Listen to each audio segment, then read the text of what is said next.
Olá! Hoje vamos mergulhar numa das maiores viradas de chave da história do pensamento humano. Sabe, aquela jornada que levou a gente de um mundo explicado por deuses e histórias mágicas para um mundo baseado na razão, na lógica. Vamos entender como essa revolução aconteceu. Quando a gente ouve a palavra mito hoje em dia, o que vem à cabeça?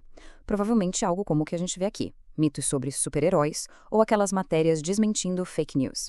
A gente usa a palavra para falar de uma crença popular, quase sempre algo que não é verdade. Mas olha, a origem da ideia de mito é muito, mas muito mais profunda. Historicamente falando, um mito não era uma mentirinha. Era, na verdade, o sistema de crenças central de um povo. A forma como eles organizavam e davam sentido ao mundo. Eram narrativas superpoderosas que explicavam a criação do universo, os fenômenos da natureza e até o porquê das pessoas agirem de certa forma. Então, nosso roteiro de hoje vai ser o seguinte. Primeiro, a gente vai entender como o mito explicava o mundo. Depois, vamos ver como surgiu uma forma totalmente nova de pensar. Aí a gente analisa o que é essa explicação pela razão, compara os dois jeitos de ver o mundo e, para fechar, passamos por uma linha do tempo dessa evolução toda. Vamos começar então por esse mundo do mito. Por milhares de anos, a humanidade olhava para um raio cortando o céu, para a mudança das estações, e as respostas para tudo isso vinham das histórias.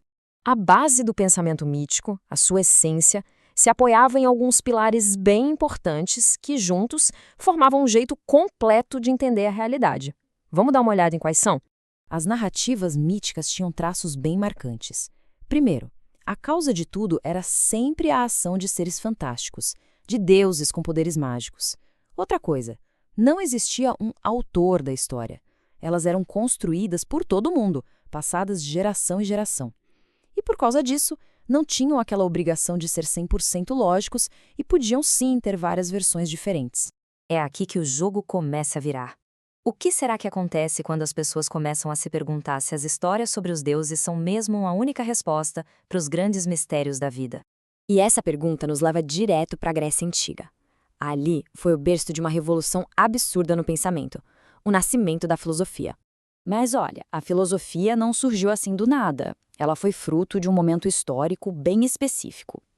O comércio intenso, o contato com um monte de culturas diferentes nas cidades portuárias da Grécia, tudo isso fez com que as pessoas começassem a duvidar das suas próprias tradições e a buscar explicações que fizessem mais sentido, que fossem mais universais.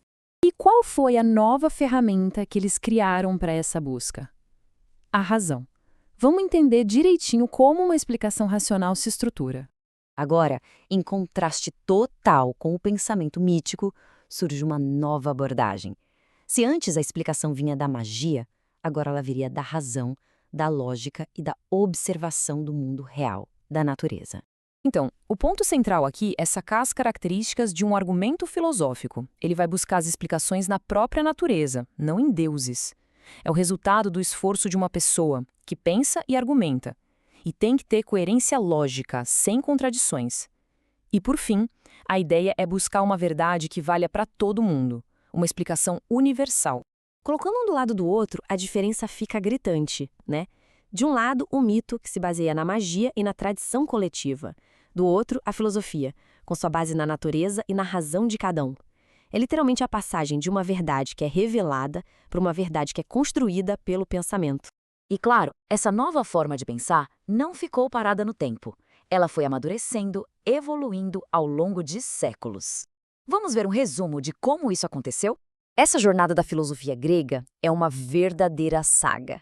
Começa lá atrás com os pré-socráticos, os pioneiros que estavam obcecados em descobrir a origem de tudo a partir da natureza. Depois vem a grande virada com Sócrates, Platão e Aristóteles, no período clássico. Eles mudam o foco para o ser humano, para a ética, para a política e definem as bases do pensamento ocidental. Aí vem o período helenístico, que espalha essas ideias pelo mundo. E, por fim, o greco-romano, quando Roma absorve e adapta todo esse legado, garantindo que ele sobrevivesse. E essa imagem aqui é um retrato perfeito desse legado em ação.